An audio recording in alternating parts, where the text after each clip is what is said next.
Live mula sa GMA Network Center, 20 taon nang nakatutok. 24 oras. Magandang gabi po, Luzon, Visayas at Mindanao. Personal na pagpatay sa ilang tao at pagtatanim ng ebidensya ang ilan sa mga inamin ni dating Pangulong Rodrigo Duterte nang humarap sa pagdinig ng Kamara sa kanyang drug war. Hindi rin niya itinangging may pabuyang natatanggap ang mga pulis at nag-iwan pa ng hamon sa International Criminal Court. Sabi niya sa ICC, madaliin ang investigasyon na laban sa kanya at magpunta na rito bukas. Nakatutok live si Jonathan Anda. Jonathan. Mel, Emil, Vicky, halos 8 oras nang nakasalang si dating Pangulong Rodrigo Duterte dito sa pagdinig ng Quad Committee ng Kamara. Sa pagtatanong sa kanya ng mga kongresista, may mga puntong nagkakataasan na sila ng boses. Hearing none, the motion is approved. Kanselado dapat ngayong araw ang hearing ng House Quad Committee na dumidinig sa Duterte drug war at extrajudicial killings. Pero bigla itong itinuloy matapos sabihin ni dating Pangulong Rodrigo Duterte na darating siya. Ito ang una niyang pagharap sa investigasyon ng Quadcom. Sa simula pa lang ng pagdinig, emosyonal na agad ang ilang kaanak ng mga napatay na humarap kay Duterte. Bit-bit ang larawan ng mga biktima. Mahirap po sa amin talaga na hanggang ngayon po ay walang hustisya dahil po wala talaga pong masusing investigasyon para doon po sa mga pinaslang.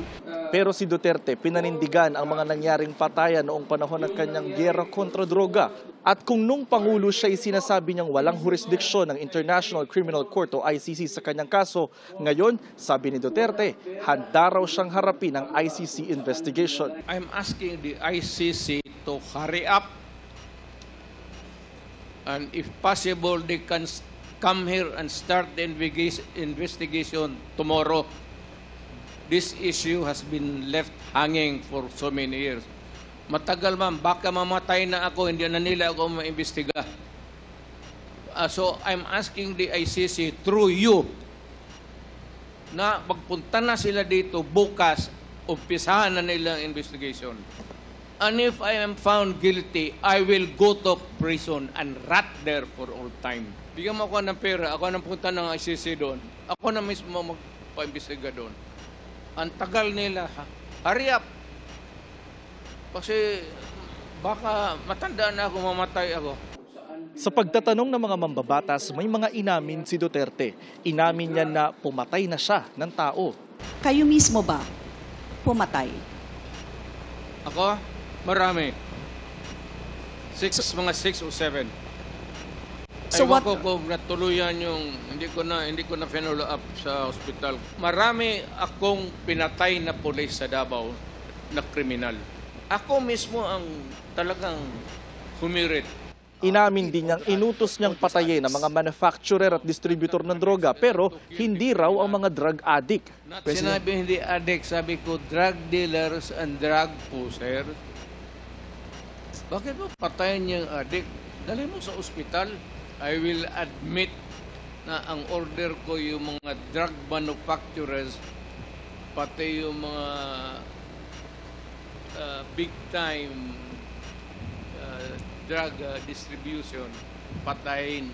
Inamin din niyang nagtatanim siya ng ebidensya gaya ng sinabi niya noon sa video na ito. We planted evidence. Totoo yan.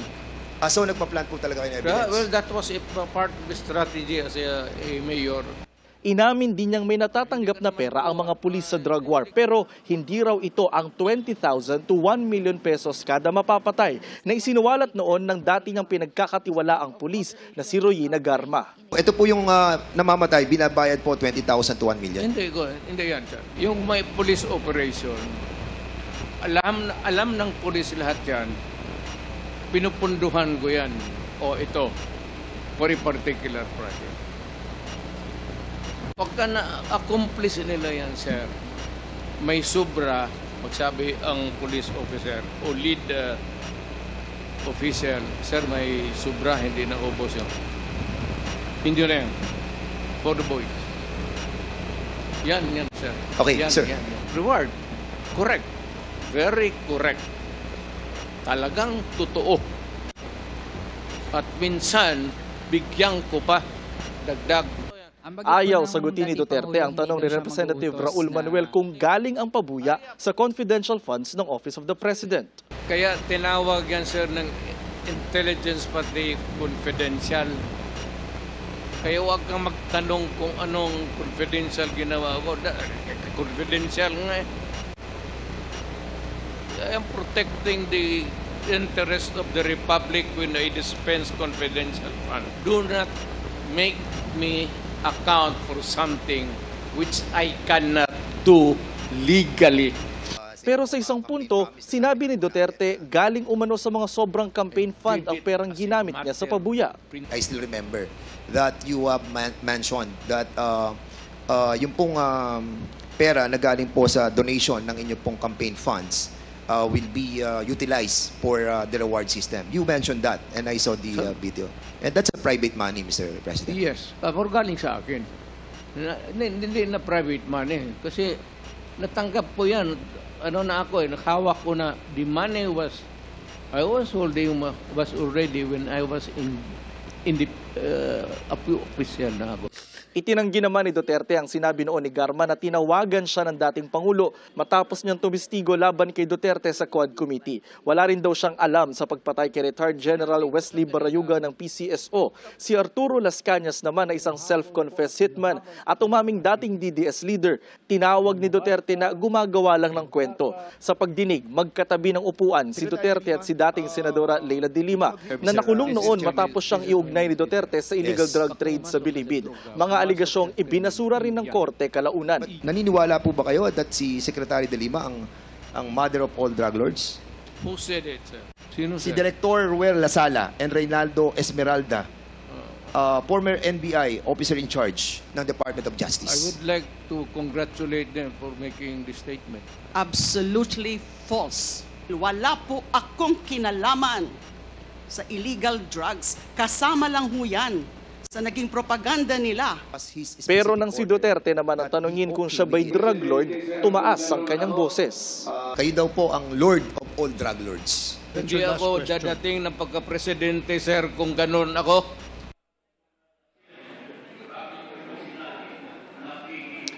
Vicky, kaninang alas 4:30, dumating din dito si Vice President Sara Duterte. Hindi siya nagpaunlak ng panayam at dumiretso siya sa upuan malapit sa likod ng kanyang ama. Bago naman nagsimula ang hearing, nagdaos ng misa dito sa batasan ng mga kaanak ng umano'y EJK victims. Sa labas naman ng batasan, nagtipon ang mga nasa 200 taga-suporta ng dating Pangulo. Yan muna ang latest mula rito sa kamera. Balik sa iyo, Vicky. Maraming salamat sa iyo, Jonathan Andal.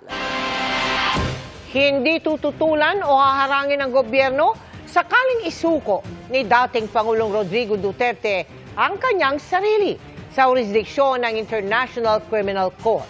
Sinabi yan ni Executive Secretary Lucas Bersamin, kasunod ng pahayag ng dating Pangulo sa pagdinig ng House Quad Committee na handa siya humarap sa investigasyon ng ICC. Ayon kay Bersamin, kung i-refer ng ICC ang proseso sa Interpol at magbibigay ang Interpol ng red notice sa Pilipinas, maoobliga ang bansa na ikonsidera ito. Ibig sabihin, kakailanganing makipagtulungan ng mga otoridad ng Pilipinas sa Interpol, alinsunod sa mga tinatag na protokol. Nito lang Oktubre, sinabi ng Malacanang na hindi na babalik ang Pilipinas sa pagiging miyembro ng ICC. Kasunod ng nahuli na pagbulsa umano niya ng cellphone sa sinalakay na BPO sa Bataan, nahaharap sa administrative investigation ang isang tauhan ng Presidential Anti-Organized Crime Commission. Ang insidenteng nauwi pa sa komprontasyon, panuorin sa pagtutok ni June Veneracion. Ayan na, lalapit na ata siya. Sa raid sa Central 1, Bataan noong isang buwan, dahil sangkot umano sa scamming at illegal online gambling. Nakuha na ng CCTV sa loob ng isang kwarto ang isang miyembro ng raiding team na tila may ipinasok sa bulsa. Patingin-tingin ito sa paligid, saka umalis. Ito, sir. Ko yan, kuya eh. Hindi, okay lang. Sige lang, ipapabalik natin yan. ang umano'y nagbulsa ng cellphone. Kinumpronta ng may-ari nito. Sino po yung in-inform niyo po na kinuha niyo yung phone ko? Nag-advise ba kayo dito sa team dito na kinuha na? At napilitan din siyang ilabas ang umano'y kinuha niya.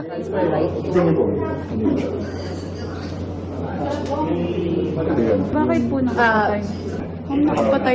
Kinumpirma ng PAOK o Presidential Anti-Organized Crime Commission na tauhan nito ang navideohan na may ibinulsa umanong cellphone sa raid sa Central 1 Bataan nung nakarang buwan. Ito, yung iniimbestigahan ko, driver kasi ito eh. So biglang pumasok, tapos biglang pumitik. Hindi pwede yun. Kung kailangan ipakulong yan, ipapakulong namin yan. Nirelieve na raw ang nabisong miyembro ng PAOK na navideohan. Naharap siya sa administrative investigation. Sa raiding ito, nahuling nanampal ng isang empleyado, ang spokesperson ng PAOK na si Director Winston Casio. Tinanggal din siya sa pwesto dahil sa insidente. So hindi namin kinukonsinti yung mga ganong bagay. Kahit tao namin. 41 foreigner na naaresto sa raid ang ipinag-utos ng Bureau of Immigration na pakawala noong November 7. Tumayong guarantor nila si Bataan Congressman Albert Garcia dahil aniya, lihitimong BPO daw ang Central 1 Bataan na nagbibigay ng hanap buhay sa higit 1,000 niyang kababayan. Bukod sa pagtatawag ko sa mga heads of agency na walang nangyayari, ito na yung naging final desperate move para lang ma-facilitate yung kanilang release. Dahil hiyang-hiya na po ako sa lehitimong investors ng Bataan. Yun na po ang aking ginawa. Pero ayon sa PAOK, according kasi sa mga dokumento ng SEC tsaka yung PAGCOR documents na nakita namin, hindi sila license at sila ay POGO, hindi sila BPO. Kahapon, November 12, naglabas ng direktiba sa Executive Secretary at PAOK Chairman Lucas Bersamin sa Department of Justice at Bureau of Immigration na i-detain ang 41 dayuhan at i-deport. Sa monitoring ng PAOK, ang ilan sa mga foreigner ay inilipad daw ng private plane mula Clark papuntang Cebu matapos mapakawalan. May balita kasi kami na nag-aalisa na yung mga foreigners. And sana naman, since nasa custody nila, yung mga foreigners, yung mga POGO workers na yun, sana pag hinanap ng immigration, sana intact pa din. Para sa GMA Integrated News, June Veneracion, nakatutok 24 oras. Gustuhin man, tila walang panahon sa ngayon para magdalamhati ang mga nawalan ng tahanan sa Isabela dahil sa bagyong Nika. Ilang oras lang kasi ang pagitan at kailangan na naman nilang maganda sa paghagupit ng bagyong Ophel. Mula sa bayan ng Ilagan sa Isabela, nakatutok live si James Agustin. James! Emil, hindi pa man tuluyan nakakabangon yung mga residente na naapektuhan na nagdaang bagyo dito sa lalawigan ng Isabela. Eto't naghahanda na naman sila para sa paparating na bagyong Ophel. Balik sa evacuation center ilan nating mga kababayan, lalo na yung mga nawalan ng tirahan. Nakauwi na sa wakas kaninang umaga si Leonard matapos ang 2 araw na pananatili sa evacuation center. Pero ang dinatnang bahay, wasak na matapos mabagsakan ng puno dahil sa pananalasa ng bagyong Nika. Halos wala siyang naisalbang mga gamit. Mahirap po mawala ng bahay. Kahit nakikitira lang kami rito sa lupang to, mahirap pa rin. Kasi gumastos din po kami rito. Kaya mga gamit namin. Meron man gusto sana tumulong, kahit konti lang. Pero walang oras para sa pagdadalamhati dahil nagbabanta naman ngayon ng bagyong Ophel. Kaya kahit kauwi pa lang, lilikas siya ulit ngayong araw. Kapag sinabihan kaming bakwit na po agad. Ang kanyang kapitbahay na si Mang Jessie, abala sa paglalagay ng pabigat na bato sa bubong. Ang ipinanulumo ng kanyang misis na si Aling Rosita, ang pinadapa nilang kabuhayan. Kahirap po ng buhay. Lalo yung mga pinagkukunan namin na binebenta, nasira po lahat yung sagingan namin. Saka yung mga talong dun banda, nasira po lahat. Sa barangay Apanay, 7 pamilya pang nasa evacuation center. Ang 5 buwang buntis na si Maylene kasamang lumikas ang kanyang anak at pamangkin. Sariwa pa sa kanyang alaala kung paano tinuklap ng bagyo ang dingding ng kanilang bahay. Biglaan lang po kasi sir, kasi sobrang lakas po ng hangin. Kaya nakakadala po. Dito muna po kami sir. Kasi bigla na naman pong gano'n na naman po mangyari sa amin. Nakahanda na ang mga rescue equipment ng Alicia MDRMO, lalo't 4 ang bahaing barangay na kailangang bantayan. Sa Ilagan City, nasa 343 pamilya pa ang nananatili sa evacuation centers. Mayroon na rin itinayong mga modular tent. Si Josephine, pangatlong araw na rito dahil baha pa rin sa kanilang bahay. Natatakot po kami, sir, kasi mayroon na naman pong parating na bagyo, kaya dito muna po kami. We encourage them na open ang ating mga evacuation center kasi meron pa tayong OFEL at meron pa tayong Pepito na inaasahan na pwedeng dumaan sa Northern Luzon. So para mas madali na sa atin ang evacuation. 43 barangay sa lungsod ang binabantayan na itinuturing na flood-prone areas. Natapos na ang pagre-repack na mahigit sa 5,000 relief goods na dagdag sa stockpile ng pamahalaang panlalawigan. Ang Magat Dam nakabukas pa rin ang 2 spillway gate at patuloy na nagpapakawala ng tubig. Samantala, Emil, patuloy yung monitoring ng mga otoridad lalo na dun sa mga coastal municipalities at dun sa bayan nga ng Palanan ay nagsimula na yung preemptive evacuation kaninang hapon. Yan muna yung latest mula dito sa lalawigan ng Isabela. Balik sa Emil. Maraming salamat, James Agustin. Dumalo sa budget hearing ng Senado si Vice President Sara Duterte at sinabing 200 tauhan ng kanyang opisina ang mawawalan ng trabaho kung hindi ibalik ang tinapyas na hiling nitong budget. Pero 733 million pesos pa rin ang OVP budget na inaprubahan ng Senado para sa susunod na taon. Nakatutok si Marisol Abduraman. Kung hindi dati sumupot sa Kamara, ngayon dumalo sa Senado si Vice President Sara Duterte sa pagtalakay sa plenaryo ng budget ng Office of the Vice President kanina. Agad inaprubahan ang 733 million pesos na budget ng OVP para sa taong 2025. Ito rin ang halagang inaprubahan sa Kamara matapos kaltasan ng mahigit kalahati ang hinihingi ng tanggapan ng mahigit 2 billion pesos. Tumayo si Senador Bongo na kilalang kaalyado ng mga Duterte at nag-manifest na ibalik ang budget ng OVP. Ang mga nabanggit ko pong mahalagang programa ng OVP ay maapektuhan dahil bahagi rin po dito na tinanggal sa budget ng OVP sa ilalim ng General Appropriations Bill. Pag-uusapan daw ito sa period of amendments. Bagamat ipinauubayan na raw ni Vice President Sara Duterte ang kanilang budget sa Kongreso, umaasa siyang maibabalik ang kanilang proposed budget na 2 billion sa 2025. Of course, lahat ng personnel ng Office of the Vice President are hopeful na madagdagan yung budget dahil yun nga, na-explain naman kanina sa statement ni Senator Bongo na gusto naman din talaga magtrabaho ng lahat. Kung mababalik siya, malaking bagay siya dahil hindi namin hihindian yung mga lalapit sa opisina namin para humingi ng tulong. Ayon sa BICE, kung hindi raw maibabalik ang kanilang budget, nasa 200 personnel daw nila ang inaasahan na mawawalan ng trabaho. Particularly sa satellite offices na mawawalan ng trabaho. Marami-rami din yun. Karamihan sa mga satellite offices. Meron din dito dahil malaki din yung operations ng National Capital Region. Tinanong din ng BICE sa pagdalo sa Quadcom hearing ng kanyang ama na si dating Pangulong Rodrigo Duterte. I do not expect fairness. It's clearly a political persecution. Nakita ko na nga, ilang beses ko na inulit.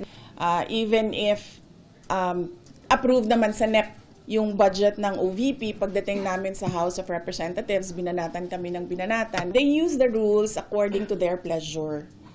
Kahit unconstitutional na, yung rules ay ginagamit pa rin. Nang tanungin kung nag-aalala ba siya sa ama, I don't think na pupunta siya dyan kung sa tingin niya hindi niya kaya or mahina siya health-wise. So, he'll be okay.